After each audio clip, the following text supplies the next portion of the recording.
The chess master recommends rook to c3. You move your rook to c3, which checks white's king. White is forced to move king takes knight, which blocks your pawn at a5. You move your bishop to e7, which threatens checkmate. Rook to a3.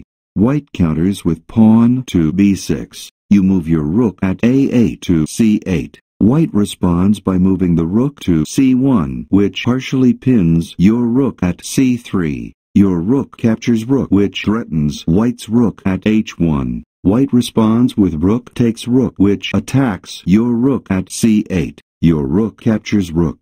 White responds with king captures pawn, which isolates your pawn at b7. You move your rook to c5, which checks white's king. White responds with the king to a4, which moves it out of check. You move your rook to c3, which attacks white's bishop. White responds with the bishop to b1, which moves it to safety. You move your bishop to c5, which forks white's pawn at f2 and white's pawn at b6. White answers with pawn to f4, which threatens your pawn at e5. Your pawn takes pawn, which isolates white's pawn at e4. White responds with king to b5, which removes the threat on white's pawn at b6. You move your bishop to d4. As a result of this line of play, you win 2 rooks and a pawn for a rook, a knight, and a pawn. Additionally, your mobility is somewhat increased, and the mobility of white's pieces is decreased.